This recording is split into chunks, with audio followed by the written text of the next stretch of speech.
ప్రార్థన. మమ్మలను మిక్కిలిగా ప్రేమించిన మా ప్రియ పరలోకపు తండ్రి, మీ ఘనమైన ఉన్నతమైన మహోన్నతమైన నామానికి కృతజ్ఞతాస్తుతులు స్తోత్రాలు చెల్లిస్తున్నాం. అవును దేవా, ఇప్పటి వరకు మీ కృపా మమ్మల్ని భద్రపరిచి కాచి కాపాడిన విధంగా మీకే కృతజ్ఞతాస్తుతులు స్తోత్రాలు. తండ్రి, మీరు మాకు అనుగ్రహించిన పరిశుద్ధ గ్రంథంలో నుంచి దేవా కొన్ని వాక్యాలు మేము పరిశీలిస్తుండగా మీ ఆత్మజ్ఞానాన్ని అనుగ్రహించండి తండ్రి. ఆత్మ సంబంధమైన సంగతులతో సరిచూసుకునే కృప చూపించి సర్వసత్యాన్ని ఉన్నట్లు అర్థం చేసుకునే కృప భాగ్యాన్ని మా అందరికీ అనుగ్రహించండి. అదేవిధంగా తండ్రి, మరి ఇంకా జూమిటికి రావాల్సినటువంటి వాళ్ళు సకలం వచ్చి కృప చూపించి మరి వింటున్నటువంటి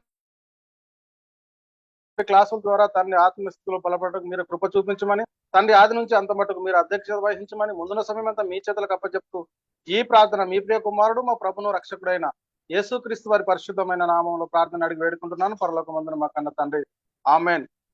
ప్రభువు నందు ప్రియ పరిశుద్ధ దేవుని కుమారులారా, దేవుని కుమార్తెలారా, మీ అందరికీ మన ప్రభును రక్షకుడైన యేసుక్రీస్తు వారి పరిశుద్ధమైన నామంలో వందనములు, శుభములు. మనందరి ఆత్మల కన్నతని అయిన దేవాది దేవునికి, మన ప్రభును రక్షకుడైన యేసుక్రీస్తు వారి పరిశుద్ధమైన నామంలో కృతజ్ఞతాస్తుతులు, స్తోత్రములు. సహోదరులారా, ఈ రోజు మనము బైబిల్ గ్రంథం నుంచి ఒక చక్కటి అంశాన్ని నేర్చుకొని మరి దేవుని నామాన్ని మహిమపరుస్తాం. అయితే ప్రియులారా, మరి ఈ రోజు మనము బైబిల్ గ్రంథంలో నుంచి నేర్చుకుంటున్న అంశం ఏంటంటే, క్రీస్తుని గురించి మీకు ఏమి తోచుచున్నది, ఆయన ఎవరి కుమారుడు అనేటటువంటి ఒక అంశాన్ని మనం ఈ రోజు నేర్చుకొని మరి దేవుని నామాన్ని మనం మహిమపరుస్తాం. ప్రియులారా, చాలా అద్భుతమైన వాక్యం. ఏంటంటే, మనం ఈ లేఖనాలను మరి ప్రియులారా మరి ఎందుకు నేర్చుకోవాలి అని ఒకసారి మనం పరిశీలిస్తే ప్రియులారా, చాలా మంది మరి యేసుక్రీస్తు ఎవరో తెలియట్లేదు, తండ్రి అయిన దేవుడు ఎవరో తెలియట్లేదు. ఇప్పటికీ కూడా అంటే ఇప్పుడు చాలా మంది మనం చూస్తూ ఉన్నాం. ఏంటి అనంటే, క్రైస్తవులము అని ఎవరైతే ఉన్నారో వారు విశ్వసించే విశ్వాసం సరిగానే ఉన్నట్టుగా మనకు కనబడతా ఉంది.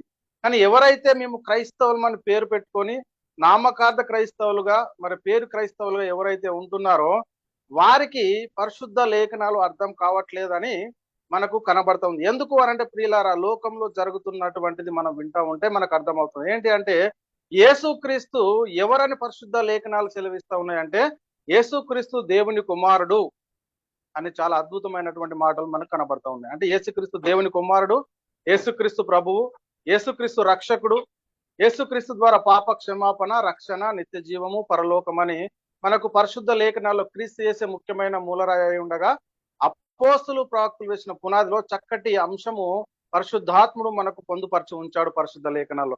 కానీ మరి మనకు ఎందుకు అర్థం అవ్వట్లేదు ఈరోజు? అయితే యేసుక్రీస్తుని ఈరోజు ఏమని నమ్ముతున్నారంటే మనం పరిశీలిస్తే ప్రియులారా, కొంతమంది యేసుక్రీస్తునే తండ్రి అయిన దేవుడు అంటున్నారు.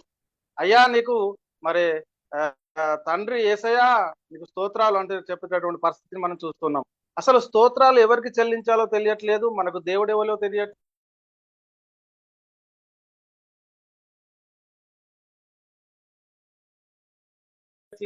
మనకు సహోదరుడు ఎవరో, మనకు అన్న ఎవడో, మనకు ఎవరో కుల ఎందుకు మరి మేము ముందుకు తీసుకోవడం జరిగిందంటారా? అయితే పరిశుద్ధ లేఖనాల్లో రాయబడినవి మరి మనము ఏదో మన పెద్దలు కానీ మన పురాతన మన తాత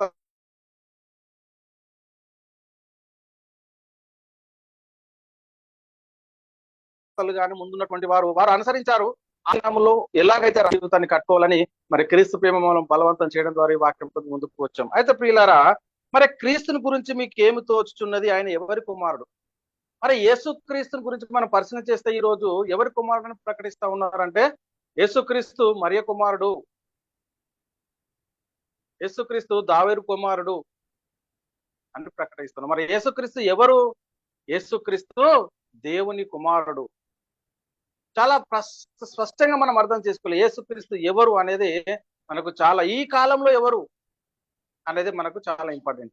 అయితే ప్రియులారా, ఇప్పుడు మనం క్లాస్ లోనికి వెళ్తే మరి యేసుక్రీస్తు గురించి చాలా మంది పరిశుద్ధ లేఖనాల్లో మన చేతిలో ఉన్నటువంటి బైబిల్లోనే, పక్కపొంటి మనము మరి ఏదో గ్రంథంలో నుంచి మనం చదివేది కాదు, కానీ మన చేతిలో రాయబడి ఉన్నటువంటి మరి బైబిల్ గ్రంథంలోనే యేసుక్రీస్తు ఎవరు అనేది చాలా అద్భుతంగా రాయబడి ఉంది. కానీ నేటికి కూడా మరి యేసుక్రీస్తునే తండ్రి అనేటటువంటి పరిస్థితి, యేసుక్రీస్తుని అయ్యా అనేటటువంటి పరిస్థితి, మరి యేసుక్రీస్తునే దేవుడుగా ఒప్పుకునేటటువంటి పరిస్థితి.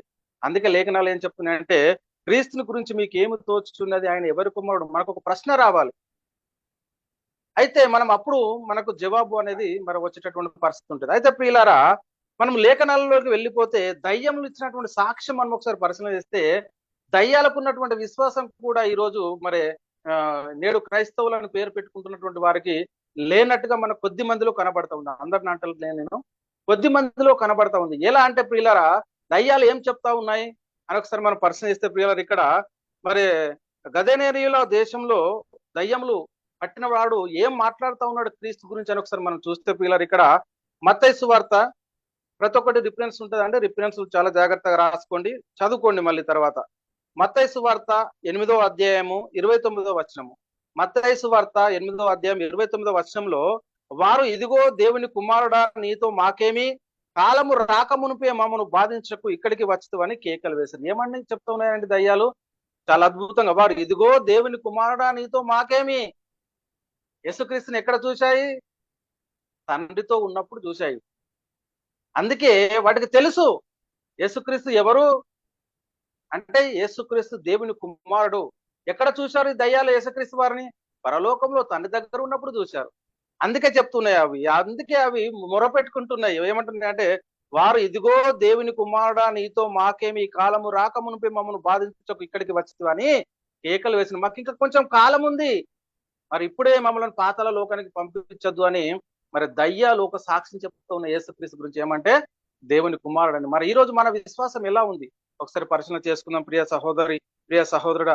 ఇంకొక మాట మనం పరిశీలిస్తే ప్రియులారా, మార్కు సువార్త 5వ అధ్యాయము 7వ వచనం ప్రియులారా, మార్కు సువార్త 5వ అధ్యాయం 7వ వచనంలో, వాడు దూరం నుండి యేసును చూసి, ఇది గెరాసీనీల దేశంలో అపవిత్రాత్మలు పట్టినటువంటి వాడొకడు మరి మాట్లాడుతున్నటువంటి మాట, అంటే వాడిని అంటే దయ్యాలు పట్టిన ఆ దయ్యాలు మాట్లాడిస్తున్నటువంటి మాట ఏంటని ఇక్కడ మనం పరిశీలిస్తే, వాడు దూరం నుండి, మార్కు సువార్త 5:7, వారు దూరం నుండి యేసును చూసి పరిగెత్తుకొని వచ్చి ఆయనకు నమస్కారం చేసి, యేసు సర్వోన్నతుడైన దేవుని కుమారుడా, నాతో నీకేమి, నన్ను బాధపరచుకుమని దేవుని పేరిట నీకు ఆనబెట్టుచున్నానని బిగ్గరగా కేకలు వేశాను. ఇక్కడ ఈ దయ్యాలకు ఎవరు కనబడుతూ ఉన్నారు?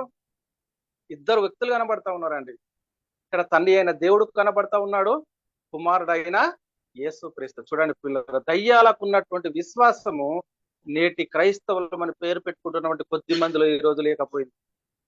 ఎంత బాధాకరం చూడండి, ఎలాంటి పరిస్థితులు మనం ఉన్నాం. ఇక్కడ ఏమంటున్నాడు చూడండి, వాడు దూరం నుండి యేసును చూసి పరిగెత్తుకొని వచ్చి ఆయనకు నమస్కారం చేసి, యేసు సర్వోన్నతుడైన దేవుని కుమారుడా. ఎవరండి యేసుక్రీస్తు వారు? సర్వోన్నతుడైనటువంటి దేవుని కుమారుడా, నీతో నాకేమి, నన్ను బాధపరచకుమని దేవుని పేరిట నీకు ఆనబెట్టుచున్నానని బిగ్గరగా కేకలు వేసేయండి.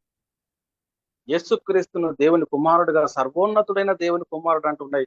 మళ్ళీ మమ్మల్ని బాధపరచకమని దేవుని పేరిట నీకు ఆనబెట్టుకున్నామని చెప్తున్నటువంటి పరిస్థితి. ఎందుకంటే మాకు ఇంకా సమయం ఉంది, సమయం రాకముందే మమ్మల్ని బాధించడానికి ఇక్కడికి వచ్చితవా.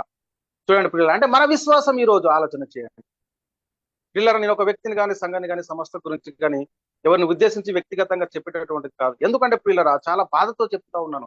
ఎందుకంటే పరిశుద్ధ లేఖనాల్లో ఇలా రాయబడి ఉంది, కానీ సాతాను మనల్ని మోసం చేస్తా ఉన్నాడు. ఎందుకంటే దేవుని కుమారులైనటువంటి మనల్ని ప్రియులారా, మరి దేవుని ఎదుట, మన ఆత్మ కనతనైన దేవుని ఎదుటనే మనల్ని శత్రువులుగా నిలబెడుతున్నటువంటి పరిస్థితి. ఎందుకంటే ప్రియులారా, దేవుని చిత్తానుసారంగా మనం నడుచుకోకుండా చేస్తూ ఉన్నాడు సాతాను. ఇది మనం మొదట గ్రహించాలండి. వ్యక్తులను కాదు, సంఘాలను కాదు, సంస్థలను కాదు, నేను మాట్లాడేది వాక్యాన్ని మనం పరిశీలన చేయాలి. చూడండి, వాక్యాన్ని బట్టి మనము మన విశ్వాస జీవితాన్ని కట్టుకోవాలని మరి ప్రభు పేరిట మిమ్మల్ని వేడుకుంటున్నాను పిల్లలు. చాలా జాగ్రత్త. ఇంకో మాట మనం పరిశీలిస్తే అదే మాట లూకాసు వార్త 8వ అధ్యాయము 28వ వచనంలో కూడా మనకు కనబడతా ఉంటది.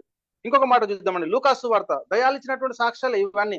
లూకాసు వార్త 4వ అధ్యాయం 41వ వచనంలో, అంతేకాక దయ్యము ములు నువ్వు దేవుని కుమారుడు అని కేకలు వేసి అనేకులను వదిలిపోయాను. దయ్యాలు కేకలు వేస్తా ఉన్న యేసుక్రీస్తు వారిని చూసి అవి గుర్తించగలిగాయి, యేసుక్రీస్తు దేవుని కుమారుడు, యేసుక్రీస్తు సర్వోన్నతుడైన దేవుని కుమారుడా అంటున్నాయి. యేసుక్రీస్తు దేవుని కుమారుడని కేకలు వేసి అనేకులను వదిలిపోయాను, ఆయన క్రీస్తు అని వాటికి తెలిసి ఉండేను గనక. చూడండి, అద్భుతమైన మాట ఇక్కడ కింద ఇస్తా ఉన్నాడు. ఏమంటున్నాడు? ఆయన క్రీస్తు అని వాటికి తెలిసి ఉండెను గనుక ఆయన వాటిని గద్దించి వాటిని మాటలాడనియ్యలేదు. ఇంత స్పష్టమండి. ఆయన క్రీస్తు అని వాటికి తెలిసి ఉండేను, ఆయన లోక రక్షకుడు, లోకాన్ని రక్షించడానికి అనేక మందికి తనను తాను బలిగా అర్పించుకునడానికి అభిషేకించబడిన వాడు అని దయ్యాలకు అర్థమైపోయింది, కానీ మరి నేడు బైబిల్ చేత పట్టుకున్నటువంటి మనకు అర్థం అవ్వట్లేదు. చాలా జాగ్రత్తగా మనం పరిశీలన చేయాలి. ఏమంటున్నాడు ఇక్కడ? దయ్యాలు, దయ్యములు దేవుని కుమారుడవని కేకలు వేసి అనేకులను వదిలిపోయెను. ఆయన క్రీస్తని వాటికి తెలిసి ఉండెను గనుక ఆయన వాటిని గద్దించి వాటిని మాట్లాడనియ్యలేదు అని చెప్తా ఉన్నాడు. చూడండి ప్రియులారా, మన విశ్వాస జీవితాన్ని మనం ఒకసారి పరిశీలన చేసుకుందాం. ఇంకా మనం పరిశీలిస్తే ప్రియులారా, మార్కు సువార్త 3వ అధ్యాయం 11వ వచనంలో ఇక్కడ మనం పరిశీలిస్తే, అపవిత్ర ఆత్మలు పట్టిన వారు ఆయనను చూడగానే ఆయన ఎదుట సాగిలపడి నీవు దేవుని కుమారుడవని చెప్పుచు కేకలు వేశారు. ఏమంటున్నాయండి దయ్యములు? చాలా మంది దయ్యాలు వాళ్ళకు అర్థమైపోయింది, యేసుక్రీస్తును చూడగానే అబ్బో మమ్ములను మరి దేవుడు పాతాళ లోకానికి పంపించమని క్రీస్తును పంపి ఉన్నాడేమో అని భయపడతా ఉన్నాయి. అందుకే అవి చెప్తా ఉన్నాయి, మరి మాకు కాలం రాకమునిపే మమ్మల్ని బాధించక ఇక్కడికి వచ్చితవా అని యేసుక్రీస్తు వారిని ఏర్పాటు చేశాయి. ఎందుకు గుర్తించగలిగాయి అంటే యేసుక్రీస్తు వారిని పరలోకంలోనే అవి చూశాయి. ఎందుకంటే అపవాది ఒకప్పుడు వానికి వెసులుబాటు ఉండేది, పరలోకానికి వెళుతూ భూమి మీదకి వచ్చేటటువంటి వాడు, క్రీస్తు మృతుల్లో ఉండి లేవనంత వరకు. ప్రియులారా, ఇది మనం చాలా జాగ్రత్తగా మనం పరిస్థితి చేసుకోవాలి. అప్పుడే అవి చూశాయి. జగత్తుకు పునాది వేయబడక ముందు మన ఆల్రెడీ ఒకసారి పాతాళ లోకానికి పడవేశాడు తండ్రి అయిన దేవుడు, మళ్ళీ కొంచెం కాలం విడిచిపెట్టాడు. చూడండి ప్రియులారా, ఇది మనం చాలా జాగ్రత్తగా మనం పరిశీలన చేసుకోవాల్సిన అవసరం ఉంది. ఎందుకనంటే దయ్యాలకు ఉన్నటువంటి విశ్వాసం కూడా మనకి ఈ రోజు ఉందా? మరి యేసుక్రీస్తు అంటే క్రీస్తు గురించి మీకు ఏమి తోచుతున్నది? ఆయన ఎవరి కుమారుడని ఇంతవరకు ఇప్పటికి నువ్వు నమ్ముతా ఉన్నావు?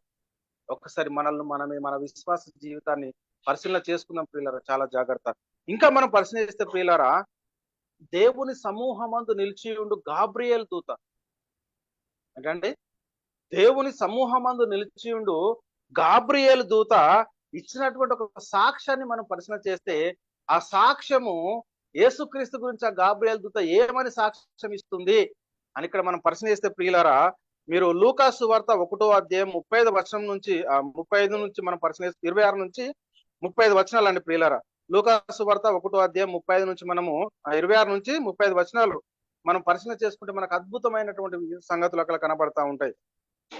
ఇక్కడ మనం పరిశీలన చేస్తే ప్రియులారా, 28వ వచనం చూద్దాం.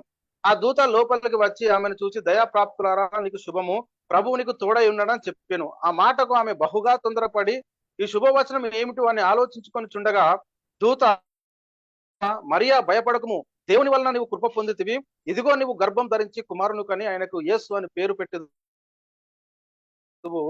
ఆయన గొప్పవాడై సర్వోన్నతుడి కుమారుడు అనబడును. ఎవరండి యేసుక్రీస్తు? యేసుక్రీస్తే తండ్రా? యేసుక్రీస్తే అయ్యానా? మరి యేసుక్రీస్తే దేవుడా? మరి మనకు దేవుడు ఉన్నాడా లేడా? క్రీస్తు ఎవరు? తండ్రి అయిన దేవుడు. క్రీస్తుని మనం ఎలా గుర్తించగలుగుతా ఉన్నాం ఈరోజు? క్రీస్తుని గురించి మీకేమి తోచుచున్నది? ఆయన ఎవరి కుమారుడు? ఆయన కుమారుడా లేక తండ్రా? ఎవరండి?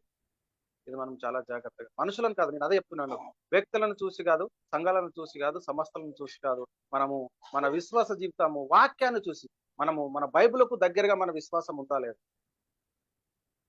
మన ఇంటికి దగ్గరగా ఉందా లేక బైబిల్కు మనకు మన విశ్వాస జీవితం దగ్గరగా ఉందా? ఏంటి అనేది ప్రియులారా మనల్ని మనం ఒకసారి పరిశీలన చేసుకోవాలి. అందుకు ఆ దూత చెప్తుంది, ఆయన గొప్పవాడై సర్వోన్నతుని దేవుని కుమారుడనబడును, ప్రభు అయిన దేవుడు ఆయన తండ్రి అయిన దావీదు సింహాసనం ఆయనకి ఇచ్చినవాడు.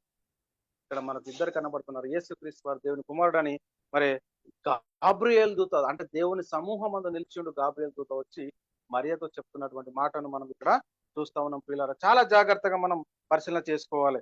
ఎందుకు అని అంటే మనం మన విశ్వాస జీవితాన్ని ఎలా కట్టుకుంటున్నాము అనేది మనం చాలా జాగ్రత్తగా మనం పరిశీలన చేసుకోవాల్సిన అవసరం ఉంది ప్రియులారా, చాలా జాగ్రత్త. అయితే ప్రియులారా, ఇంకా మనం పరిశీలన చేస్తే యేసుక్రీస్తును ఇశ్రాయేళ్లకు ప్రత్యక్షపరచుటకు పరలోకం నుండి పంపబడినటువంటి ఆయన ఒక ఆయన ఉన్నాడు. ఎవరు? ఆయన బాప్తిసమిచ్చు యోహాను గారు. ఆయన గురించి కూడా మనం ఇక్కడ మనం పరిశీలిస్తే ప్రియులారా, బాప్తిసమిచ్చు యోహాను ఇచ్చినటువంటి ఒక సాక్ష్యాన్ని కూడా మనము పరిశీలన చేస్తే యేసుక్రీస్తు ఎవరని మరి ఆయన సాక్ష్యం ఇచ్చాడు అనేది మనకు అర్థమవుతూ ఉంటుంది. ఇక్కడ చూస్తే ప్రియులారా, యోహాను సువార్త 1వ అధ్యాయము 29 నుంచి 34 వచనాలు మనం పరిశీలిస్తే ప్రియులారా, మరణానుడు యోహాను యేసు తన యుద్ధకు రాగా చూచి, ఇదిగో లోక పాపమును మోసుకపోవు దేవుని గొర్రెపిల్ల, నా వెనుక ఒక మనుషుడు వచ్చుచున్నాడు, ఆయన నాకంటే ప్రముఖుడు గనక చెప్తా ఉన్నాడు, నాకంటే మొదటివాడు ఆయనని నేను ఎవరిని గురించి చెప్పుతునో ఆయనే ఈయన అని చెప్పి నేను ఆయనను ఎరగనైతిని గాని ఆయన ఇశ్రాయేలుకు ప్రత్యక్షపరచుటకు నేను నీళ్ళలో బాప్తిసం ఇచ్చుచు వచ్చితినని చెప్పాను. మరియు యోహాను సాక్ష్యం ఇచ్చుచు ఆత్మ పావురం వలె ఆకాశం నుండి దిగి వచ్చుట చూచితిని. ఆ ఆత్మ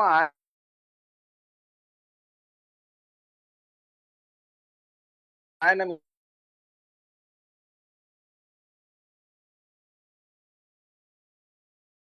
మీద నిలిచాను. నేను ఆయనను ఎరగనైతిని గాని నీళ్ళలో బాప్తిసం ఇచ్చుటకు నన్ను పంపినవాడు పరిశుద్ధాత్మలో బాప్తిసం ఇచ్చేవాడు దేవుని కుమారుడు అని నేను తెలుసుకొని గారు యోహాన్ గారు ఏం చెప్తున్నాడు, ఈయనే దేవుని కుమారుడు అని నేను సాక్ష్యం ఇస్తాను. అంటే యోహాను సాక్ష్యం ఏంటి, ఏమని చెప్పాలి? యేసుక్రీస్తే తండ్రి అయితే తండ్రి అని చెప్తున్నాడు. ఆయనకు ఆల్రెడీ యేసుక్రీస్తును ఇశ్రాయేలు ప్రత్యక్ష పరచుటకే మరి ఆయన పంపబడ్డాడు. ఆయన చెప్తా ఉన్నాడు, ఆయన సాక్ష్యం ఇస్తున్నాడు, ఈయన దేవుని కుమారుడు అని నేను తెలుసుకొని సాక్ష్యం ఇచ్చితున్నా నేను. మరి ప్రియులారా, మరి క్రీస్తు గురించి మనకి ఏం తోచుచున్నది? ఆయన ఎవరి కుమారుడు? దేవుడు మనతో మాట్లాడుతూ ఉన్నాడు ప్రియులారా. చాలా మంది ఇప్పటికి కూడా వాత వేయబడినటువంటి మన సాక్షి లేఖనాలు చెలవిస్తూ ఉంటాయి, వాక్యం బోధిస్తూ ఉంటది, కానీ మన సంఘం వాళ్ళు అలాగే నడుస్తున్నారు కదా, వీళ్ళు అలాగే నడుస్తూ ఉన్నారు కదా, వాళ్ళు అలా అంటున్నారు కదా, వీళ్ళు ఇలానే అంటున్నారు కదా, మరి మనం అంటే తప్పేంటి? అదే ప్రియులరా, అదే మనం చేస్తున్నట్టు మొదటి తప్పు. యేసుక్రీస్తు ఒక మాట చెప్తాడండి, నా తండ్రి చిత్తం కాక ప్రభు అని పిలిచేవాడు ప్రతి ఒక్కడు పరలోక రాజ్యంలో ప్రవేశింపలేదంట. ఇంకొక మాట అంటాడు, ఉంటే వెచ్చగానైనా ఉండు, లేకపోతే చల్లగానైనా ఉండు, నులివెచ్చగా ఉండకూడదు అని చెప్తా ఉన్నారు.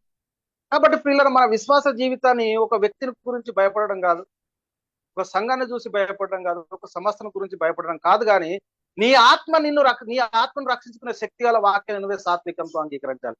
నీ సొంత రక్షణను నిన్ను నీవే కాపాడుకోవాలి. మరి నువ్వు దేవుని విషయంలో నువ్వు ఉండాలి అంటే, దేవుని చిత్తంలో నువ్వు ఉండాలి అంటే, మరి దేవుడు ఇచ్చినటువంటి ఆజ్ఞను కూడా నువ్వు అనుసరించాలి. అద్వితీయ సత్యదేవుడు అయిన నీవు పంపిన యేసుక్రీస్తుని ఎరుగుటే నిత్య. మరి తండ్రి అయిన దేవునిగా ఎరుగుతా ఉన్నామా? మరి యేసుక్రీస్తుని గురించి నీకు ఏం తోచుచున్నది? ఆయన ఎవరి కుమారుడు? ఆలోచన చేయాలి ప్రియ సహోదరుడా. చాలా భయంకరమైనటువంటి క్లిష్ట పరిస్థితులు మనం ఈ రోజు ఉన్నాము. ఎందుకనంటే సాతాను మన వేలుతోని మన కంటను పొడుస్తా ఉన్నాడు. దేవుని కుమారులైనటువంటి మనల్ని మరి దేవుని ఎదుటనే మనల్ని శత్రువులుగా నిలబెడతా ఉన్నాడు. ఎందుకంటే వానికి సిద్ధపరిచినటువంటి నరకానికి మనల్ని కూడా తీసుకువెళ్ళాలని వాడు బహుగా ఆరాట పడుతూ ఉన్నాడు. వానికి రెస్ట్ లేదు. మనం చాలా అలసిపోతూ ఉంటాం, పని చేస్తూ ఉంటాం, వస్తూ ఉంటాం, అబ్బా ఈరోజు చాలా పని అయిపోయిందండి అని మనం అలసిపోయి రెస్ట్ తీసుకుంటాం, కానీ వానికి నిద్ర పడట్లేదట. ఎవరిని మింగుదాన్ని గర్జించు సింహం వలె వెతుకుతూ తిరుగుతా ఉన్నాడు వాడు గర్జిస్తా ఉన్నాడు. ఎవరైతే విశ్వాసంలో ఉంటారో ఏ విధం చేతనైన వారిని విశ్వాస జీవితం నుండి తప్పించాలని వారిని వెతుకుతా ఉన్నటువంటి పరిస్థితిని మనము చూస్తా ఉన్నాం ప్రియులారా. చాలా జాగ్రత్త. ఎందుకంటే ప్రియులారా, మనము ఉంటున్నటువంటి విశ్వాస జీవితం సరైనది కాకపోతే ప్రియులారా, భయంకరమైనటువంటి పరిస్థితి. యేసుక్రీస్తు వారు చాలా సందర్భాల్లో చెప్పాడు, బుద్ధిల కనికల గురించి చెప్పాడు, అదే విధంగా పరలోక రాజ్యం ఎలాంటి పరిస్థితిలో ఉంటుందని చెప్పాడు. మనకు అద్భుతమైనటువంటి ఆలోచన మనం చదివితే మనకు అర్థమయ్యే స్థితిలో మరి పరిశుద్ధాత్మని ద్వారా ప్రియులారా మనకు ఆల్రెడీ లేఖనాల్లో రాయించబడి ఉన్నది. మరి మనం చదువుకోవడమే, దాన్ని అర్థం చేసుకోవడమే. ఇది అర్థం కావాలంటే ప్రియులారా మన విశ్వాస జీవితము సరిగా ఉండాలి, తీసుకున్నటువంటి బాప్తిసము సరైనదై ఉండాలి.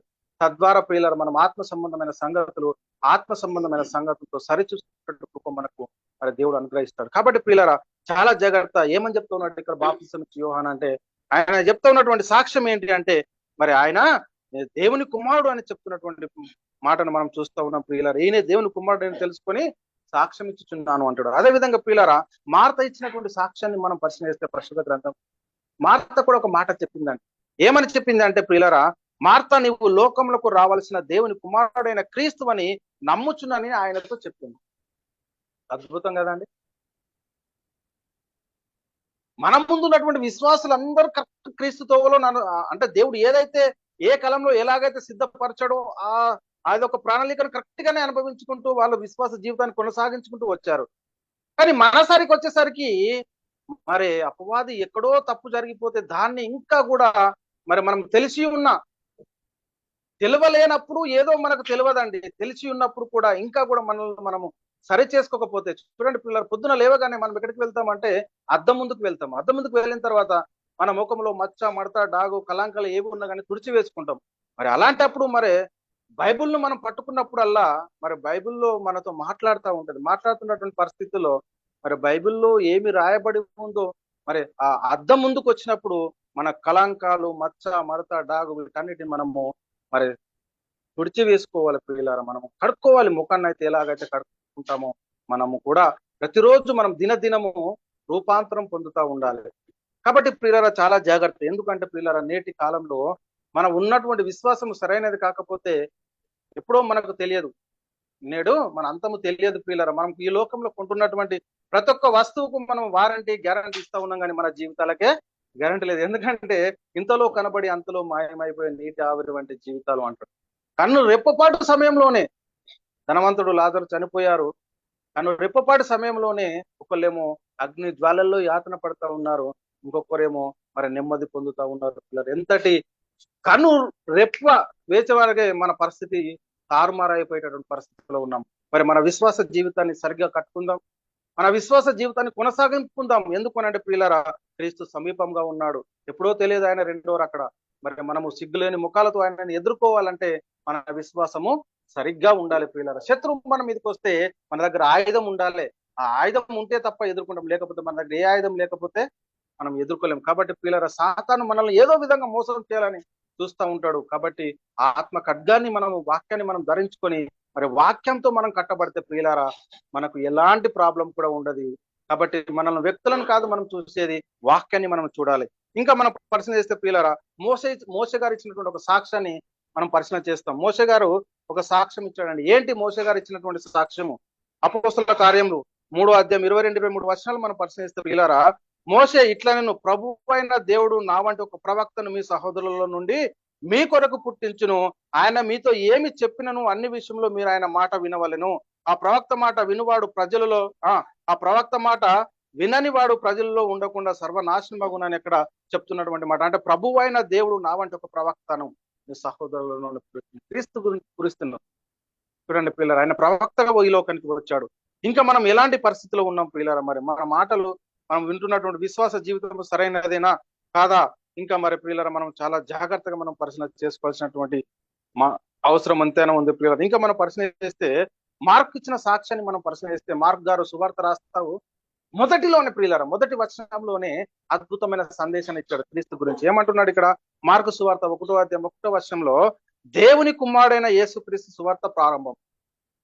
మనం చాలా సార్లు చదువుతూ ఉంటాం, కానీ మనం అక్కడ ఆగలేం, వెళ్ళిపోతూ ఉంటాం చదువుకుంటూ. అక్కడ మనం ఆగి ఆలోచన చేస్తే మనకు అర్థమవుతుంది. ఏమంటున్నాడు ఇక్కడ? దేవుని కుమారుడైన యేసుక్రీస్తు సువార్త ప్రారంభము. మరి ఈ రోజు మనం యేసుక్రీస్తును దేవుని కుమారునిగానే ఎరుగుతా ఉన్నామా, లేకపోతే మరి ఎలాంటి పరిస్థితులు మనం ఈ రోజు ఉన్నాము? ఇంకా కూడా మరి యేసుక్రీస్తును దేవుని కుమారుడుగా కాకుండా మరి యేసుక్రీస్తును ఇంకా మనం తండ్రిగానే పూజిస్తే, ఇంకా తండ్రిగానే కొలిస్తే మరి మనం ఎక్కడ ఉన్నామో ఒకసారి పరిశీలన చేసుకోవాలి ప్రియులారా. చాలా భయంకరమైనటువంటి పరిస్థితిలో ఉన్నాము. ఎందుకు అనంటే మనము లేఖనాలని బట్టి మన విశ్వాస జీవితాన్ని కట్టుకోవాలని అదే పదే నేను చెప్తా ఉంటాను. చాలా మంది బ్రదర్ మీరేంటండి ఇంతకు ముందు ఉన్నలాగా మీరు లేరు, మీరు వాక్యం ఇలా చెప్తా ఉన్నారు, వాక్యం అలా బోధిస్తా ఉన్నారు, ఒకప్పుడు ఎలా ఉండే ఇప్పుడు అలా ఉండే. నేను చెప్పాను బ్రదర్, నేను మార్చుకున్నాను.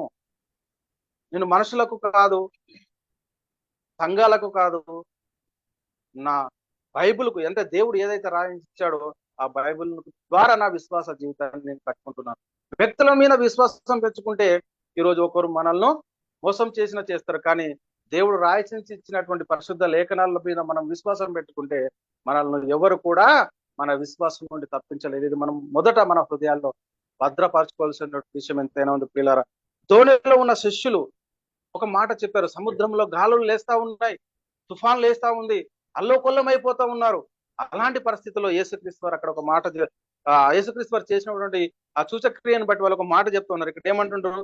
మత్తయి సువార్త 14:33 అంతటా ధోనిలో ఉన్నవారు వచ్చి నీవు నిజముగా దేవుని కుమారుడవు అని చెప్పి ఆయనకు మొక్కిన. అంటే నిజముగా నువ్వు దేవుని కుమారుడవు, దేవుడు నీకు తోడై ఉంటేనే తప్ప నువ్వు ఇవి చేయలేవు, దేవుని కుమారుడవే అని చెప్తున్నటువంటి మాటలు మనం ఇక్కడ చూస్తా ఉన్నాం ప్రియులారా. మరి సీమోను పేతురు ఇచ్చినటువంటి సాక్ష్యాన్ని కూడా మన పరిశుద్ధ లేఖనాల్లో రాయబడి ఉంది. క్రీస్తుని గురించి మీకు ఏమి తోచుచున్నది, ఆయన ఎవరి కుమారుడు అంటే? మత్తయి సువార్త 16:13-19 ప్రియులారా ఇక్కడ యేసు పిలుపుదైన కైసర్ ప్రాంతంకి వచ్చినప్పుడు ఆయనకు ఆ రోజు కూడా డౌట్ వచ్చింది. మనం ఈ రోజు క్రీస్తు గురించి మీకు ఏమి తోచుతున్నదని మనము టైటిల్ ఎందుకు పెట్టుకున్నామంటే, యేసుక్రీస్తు వారు పిలుపుదైన కైసర ప్రాంతంలో ఆయన మరి ప్రకటించుకుంటూ వెళ్తున్నటువంటి పరిస్థితుల్లో ప్రాంతాలకు వచ్చినప్పుడు మరి యేసుక్రీస్తు గురించి ఆయనకు ఒక డౌట్ వచ్చింది. మరి నేను వచ్చాను, మరి నన్ను గురించి ప్రజలు ఏమనుకుంటున్నారు అని యేసుక్రీస్తుకే డౌట్ వచ్చి తన శిష్యులను అడుగుతా ఉన్నాడు. ఇక్కడ చూస్తే మత్తయి సువార్త 16వ అధ్యాయము 13 నుంచి 19 వచనాలు అద్భుతమైన మాటలు రాయబడి ఉన్నాయండి. యేసు పిలుపుదైన కైసర ప్రాంతంకు వచ్చినప్పుడు మనిషి కుమారుడు ఎవడని జనులు చెప్పుకొనుచున్నారని తన శిష్యులను అడగగా, వారు కొందరు బాప్తిసం ఇచ్చి యోహాననియు, కొందరు ఏలియా అనియు, కొందరు ఇర్మియా అనియు, లేక ప్రవక్తలలో ఒకడనియు చెప్పుకొనుచున్నారు అనేది. చూడండి, యేసుక్రీస్తు వారిని ఆ కాలంలోనే ఏంటండి, ఆ కాలంలోనే ఏమని చెప్పుకుంటున్నారంటే ఇక్కడ చాలా స్పష్టంగా ఇస్తూ ఉన్నాడు. ఇక్కడ వారిలో కొందరు బాప్తిసం ఇచ్చి యోహాననియు, కొందరు ఏలియా అనియు, కొందరు ఇర్మియా అనియు, లేక ప్రవక్తలలో ఒకడనియు చెప్పుకొనుచున్నారని మరి చెప్తా ఉన్నారు అని పేతురు గారు మరి యేసుక్రీస్తు వరకు చెప్తున్నాడు. అందుకు ఆయన, మీరైతే నేను ఎవడనని చెప్పుకొనిచున్నారని వారిని అడిగాను. అందుకు మరి పేతురు చెప్తా ఉన్నాడు ఏంటంటే, అందుకు సీమోను పేతురు, నీవు సజీవుడు దేవుని కుమారుడు అయిన క్రీస్తు అని చెప్పాను. ఎవరని చెప్పారండి? ఆ రోజు అప్పుడే చెప్పాల్సిందే కదా, అయ్యా నువ్వు తండ్రివే అని వాళ్ళు శిష్యులు ఒప్పుకున్నారా? ఎక్కడైనా శిష్యులు తండ్రి అని అన్నారా యేసుక్రీస్తు వారిని? యేసుక్రీస్తు వారు శిష్యులకు ప్రార్థన నేర్పేటప్పుడు ప్రార్థన చేయడం తెలియనటువంటి పరిస్థితుల్లో ఆ కాలంలో తండ్రికి ప్రార్థన చేయాలని తండ్రికి ప్రార్థన నేర్పాడు. ఆ తండ్రికి ఎలా ప్రార్థన చేయాలో శిష్యులకు నేర్పాడు. నేనే తండ్రిని, మరి నాకే ప్రార్థన చేయండి అని అక్కడ చెప్పలేడు. తండ్రికి ప్రార్థన ఎలా చేయాలి, దేవునికి ప్రార్థన ఎలా చేయాలో అక్కడ నేర్పాడు. అందుకే వాళ్ళు విన్నారు, వాళ్ళకి అర్థమైపోయింది ఎవరు అనేది. అందుకే ఇక్కడ చాలా స్పష్టంగా చెప్తున్నటువంటి మాట ఏంటంటే, అక్కడ చెప్తున్నాడు, అందుకు సీమోను పేతురు, నీవు సజీవుడు దేవుని కుమారుడు అయినా క్రీస్తు అని చెప్పాను. దేవుని కుమారుడు అని యేసుక్రీస్తు వారు ఎవరంటే దేవుని కుమారుడు. ఆయన మన ప్రభువు, రక్షకుడు. ఆయన ద్వారానే మనకు పాప క్షమాపణ, రక్షణ, నిత్య జీవం, పరలోకం. ప్రియులారా, మనం చాలా జాగ్రత్తగా లేఖనాలను పరిశీలన చేయకపోతే మనం ఉన్నటువంటి విశ్వాసం నుండి అపవాది మనల్ని సులువుగా తప్పించడానికి ప్రయత్నం చేస్తూ ఉంటాడు. అపోస్తలుడైన పౌలు గారు ఇచ్చినటువంటి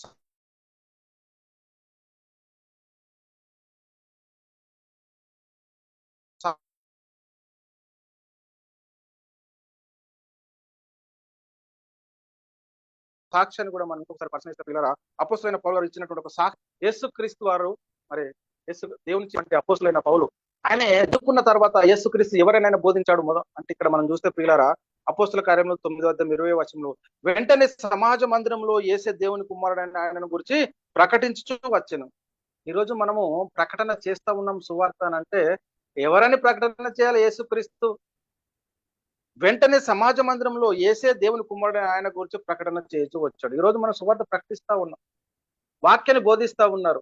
చాలా మంది బోధకులు ఉన్నారు, జ్ఞానవంతులు ఉన్నారు, పండితులు ఉన్నారు, మరి చాలా మంది ఉన్నారు. మరి బోధిస్తున్నటువంటి బోధ ఎలా ఉందనేది మనం పరిశీలన చేసుకోవాలి. అదే నేను చెప్తున్నాను ప్రియులారా. ఇప్పుడు ఒక పట్టాల మీదకి ఒక వ్యక్తి వెళ్తున్నాడు అనుకోండి, వెనక నుంచి ట్రైన్ వస్తుంది. ఒక పిల్లవాడు వెళ్ళి చెప్తా ఉన్నాడు, ఏమండి పెద్దయినా వెనక నుండి ట్రైన్ వస్తుంది, పక్కకు తప్పుకోండి అని అంటే, నువ్వు చిన్న పిల్లవాడివే, ట్రైన్ వస్తే రా అని అంటాడా? అక్కడ చెప్పింది నిజము కాబట్టి వస్తుందా అంటే చూస్తాడు, అబ్బో ట్రైన్ వస్తుంది, పక్కకు జరగాలి, లేకపోతే ప్రాణాలు పోతాయి. అదే విధంగా మరి ఈ రోజు మన దగ్గరికి వస్తున్నటువంటి సువార్తను మనము అంగీకరిస్తా ఉన్నామా? ఒకవేళ ప్రియులారా, మనం ఈ లోక సంబంధమైనటువంటి ఈ శరీరము ఎప్పటికైనా ఈ మట్టిలో కలవాల్సిందే, కానీ ఆత్మ, దీనికి చావు లేదు, మరణం లేదు, అంతం లేదు, మరి నాశనం లేదు. ఇది ఎందుకంటే దేవునిలో నుండి వచ్చింది కాబట్టి తిరిగి మరి ఆయన దగ్గరికి వెళ్తారు. అంటే ఎలా వెళ్ళాలి అంటే దేవుని చిత్తానుసారంగా నడుచుకుంటే వెళ్తుంది. కాబట్టి ప్రియులారా, మన ఆత్మకు మరణం ముగింపు అనేది లేదు. మరి మనం ఈ లోకంలో ప్రియులారా మన విశ్వాస జీవితాన్ని ఈ లోకంలో ఇక్కడ కట్టుకుంటే మన ఆత్మ రక్షించబడుతుంది. కాబట్టి మనకు ఉన్నటువంటి విశ్వాస జీవితం మరి మన కొనసాగింపు ఎలా జరుగుతూ ఉంది? మనము ఎప్పటికి కూడా చూడండి ప్రియులారా, మనము ఏదైనా ఒక వస్తువు మనకు కావాలి అని అంటే 4 దుకాణాలు తెస్తామండి. ఒక షాపులో మనం అనుకున్న వస్తువు దొరకలేదంటే మనం ఒక 4 షాపులైనా తిరిగి ఆ వస్తువును మనం తెచ్చుకుంటాం. ఎందుకంటే ఇక్కడ లేదంటే మనము ఊరుకోలేనటువంటి పరిస్థితి. తెచ్చుకొని ఎలాగైనా ఆ వస్తువు మనకు కావాలని. మరి ప్రియులారా, మన ఆత్మను రక్షించేటువంటి శక్తి గల వాక్యాన్ని మరి మనము లెంకులాడుతున్నామా? అంటే మనం వెతుకుతా ఉన్నామా? వెతికితే మనకి ఏమైతుంది అంటే పిల్లరా దొరుకుతుంది. వాక్యాన్ని మనం వెతకాలి, పరిశీలన చేయాలి, పరిశోధించాలి. అందుకే ఇక్కడ పౌలు గారు చెప్తారు, తెస్సలోనికలో ఉన్నారు కంటే వీళ్ళు అంటే పౌలు శీలలు ప్రకటిస్తున్నటువంటి ప్రతి ఒక్క వాక్యాన్ని ఈ బెరియ విశ్వాసులు ఏం చేస్తా ఉన్నారంటే అలాగ ఉన్నవా లేవని ప్రతి దినాలని లేఖలను పరిశీలిస్తూ పరిశోధిస్తూ వచ్చిరట. ఎంత అద్భుతమైన మాట చెప్తారంటే అక్కడ, చాలా అద్భుతం. అంటే వాళ్ళు మనం చెప్తున్నటువంటి మాటలు మనం ఏం చేయాలండి?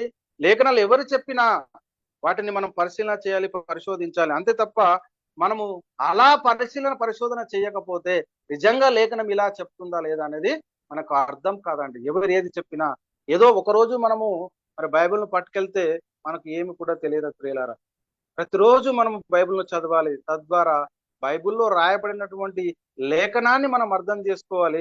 ఆ లేఖనానుసారంగా బోధించినటువంటి బోధకుల మాటలు మనం వింటే మనకి ఏమవుతుందంటే మన ఆత్మను రక్షించుకోవడానికి మనము ముందుకు వెళ్ళేటటువంటి పరిస్థితి ఉంటుంది. మనం చాలా జాగ్రత్తగా పరిశీలన చేయాలి. చాలా మాటలు ఉన్నాయండి, ఇంకా చాలా మాటలు ఉన్నాయి. చాలా మాటలు ఉన్నాయి కానీ ఇప్పుడు మనం మరి సమయం మనకు లేదు. కానీ ఇంకొకసారి సమయం వచ్చినప్పుడు మనము చాలా స్పష్టంగా మనము చెప్పుకోవడానికి ప్రయత్నం చేద్దాం. ఇంకొక రెండు మాటలు మనము చూసుకొని ముగించడానికి ప్రయత్నం చేద్దాం ప్రియులారా. అదేవిధంగా అపోస్తలుడైన పౌలు గారు కొరింథీయులకు రాసిన 2వ పత్రిక 1వ అధ్యాయం 19వ వచనంలో మా చేత అనగాను సిల్వాను చేతను, ఇక్కడ చెప్తున్నాం, మా చేత అనగా నా చేతను సిల్వాను చేతను తిమోతి చేతను మీలో ప్రకటింపబడిన దేవుని కుమారుడు యేసుక్రీస్తు అవునని చెప్పి కాదని వాడై ఉండలేదు కానీ ఆయన అవునని వాడై ఉన్నాడు. అంటే ఎవరట యేసుక్రీస్తు? దేవుని కుమారుడు యేసుక్రీస్తు. యేసుక్రీస్తు ఎవరండి? దేవుని కుమారుడు. చూడండి లేఖనాలను బట్టే మన విశ్వాస జీవితాన్ని మనం కట్టుకోవాలి. గళితీయులకు రాసిన పత్రిక 2వ అధ్యాయం 20వ వచనంలో నేను క్రీస్తుతో కూడా సిలువ వేయబడిన ఇకను జీవించబడను నేను కాదు, మరి క్రీస్తే నా యందు జీవించుచున్నాడు. నేను ఇప్పుడు శరీరం అంతా జీవించిన జీవితం నన్ను ప్రేమించి నా కొరకు తను తాను అప్పగించుకొని నా దేవుని కుమారుని అందరి విశ్వాసం వల్ల నేను జీవిస్తున్నాను అంటాడు. ఎంత అద్భుతమైన మాట! ఎంత అద్భుతమైన మాట! నేను క్రీస్తుతో కూడా సిలువ వేయబడి ఉన్నాను అంటాడు. జీవించువాడని ఇక నేను కాదు, క్రీస్తే నా యందు జీవించుచున్నాడు. నేను ఇప్పుడు శరీరం అందు జీవించుచున్న జీవితము నన్ను ప్రేమించి నా కొరకు తన్ను తాను అప్పగించుకున్న దేవుని కుమారుని అందలి విశ్వాసం చేత నేను జీవిస్తా ఉన్నాను. దేవుని కుమారుడు విశ్వాసం ఉంచాడు. ఏమని నమ్ముతా ఉన్నావు ఈరోజు? యేసుక్రీస్తు. క్రీస్తుని గురించి మీకు ఏమి తోచుచున్నది? ఆయన ఎవరి కుమారుడు? క్రీస్తు చేసే ముఖ్యమైన మూలరాయి ఉండగా అపోస్తుల ప్రవక్తలు వేసిన పునాది పరిశుద్ధ ఆత్మ యొక్క నియమము, పరిశుద్ధులకు ఒకేసారి అప్పగింపబడిన బోధ. ప్రియులారా, మరి దానిలోనే మనం కట్టబడతా ఉన్నామా? దానిలో మనం కట్టబడితే మన పునాదిని మనం చక్కగా వేసుకుంటాం ప్రియులారా. అందుకే పౌలు గారు వాపోతూ చెప్తూ ఉంటాడు, నేర్పరి అయిన శిల్పకారుని వల్ల నేను పునాది వేసి తిని మరి ఒకడు దాని మీద కట్టుచున్నాడు. మరి ప్రతివాడు ఎలా కట్టుచున్నాడో జాగ్రత్తగా చూసుకొనుడి అంటే చెప్తా ఉంటాడు. వెండి బంగారము కొయ్యకాలు గడ్డి అంటే వేస్తా ఉన్నారు వీళ్ళు, పునాది వేస్తా ఉన్నారు. కానీ మరి ప్రతి వారు ఎలా కడుతా ఉన్నారో చాలా జాగ్రత్తగా మనం చూసుకోవాలి. ఎందుకంటే ప్రియులారా, మన విశ్వాస జీవితము మరి ప్రభువు వచ్చేంత వరకు, మరి యేసుక్రీస్తు రెండవ రాకడలో ప్రియులారా మనము ఆయనను సిగ్గులేని ముఖాలతో ఎదుర్కొంటేనే తప్ప మనం పరలోకానికి వెళ్ళేటటువంటి పరిస్థితి లేదు. ఎందుకంటే ప్రియులారా, ఆ రోజు ఏమైతుంది అంటే మారిపోతుంది. పంచభూతములు మిక్తమైన వేండ్రంతో లయమైపోతాయి, భూమి ఉన్న పుస్తకాలన్నీ కాలిపోతాయి.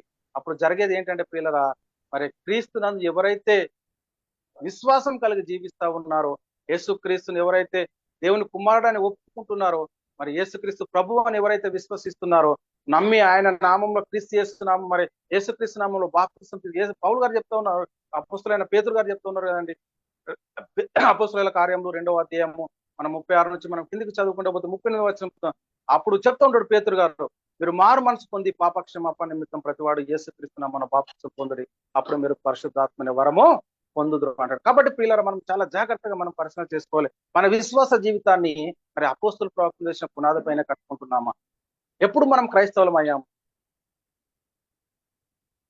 దేవుని బైబిల్ గ్రంథంలో 2 జనాంగాలు ఉన్నాయి. ఒకడు ఇశ్రాయేలీలు, నేడు క్రైస్తవులుగా పిలబడుతున్నటువంటి మనము. మరి మన విషయంలో దేవుడు మనకేం రాపించాడో ఆ దాన్ని మనము మరి దాని అందే మనం విశ్వాస జీవితాన్ని కట్టుకుంటే మరి క్రీస్తు రెండవ రాకడలో మరి ఆయనను ఎదుర్కొనేటటువంటి పరిస్థితి ఉంటది. తద్వారా ప్రియులారా మనం నిత్య జీవాన్ని పొందుకుంటది. కాబట్టి ప్రియులారా, క్రీస్తుని గురించి మీకు ఏమి తోచుచున్నది? ఆయన ఎవరి కుమారుడు అంటే యేసుక్రీస్తు దేవుని కుమారుడు, యేసుక్రీస్తు ప్రభువు, యేసుక్రీస్తు రక్షకుడు, యేసుక్రీస్తు ద్వారా పాప క్షమాపణ, రక్షణ, నిత్య జీవం, పరలోకము. ఇది మనం ఎప్పుడైతే గ్రహిస్తామో ఎప్పుడైతే మనం విశ్వసిస్తామో అప్పుడు మనము క్రీస్తును గ్రహిస్తాము. దేవుడు ఎవరో గ్రహిస్తాము, క్రీస్తు ఎవరో గ్రహిస్తాము, పరిశుద్ధాత్ముడు ఎవరో గ్రహిస్తాము. తద్వారా మనము మరి సంఘానికి శిరస్సు అయిన మరి క్రీస్తులో అంటకట్టబడి ఉంటాం. కాబట్టి ప్రియులారా, ఆలోచన చేయండి, అర్థం చేసుకోండి, సత్యాన్ని గ్రహించండి. చెప్పబడినటువంటి వాక్యము దేవుడు మనందరి హృదయంలో నీరు కట్టి ఫలింపజేయును గాక. ఆమెన్. దేవునికి స్తోత్రములు. సహోదరులందరికీ వందనములు.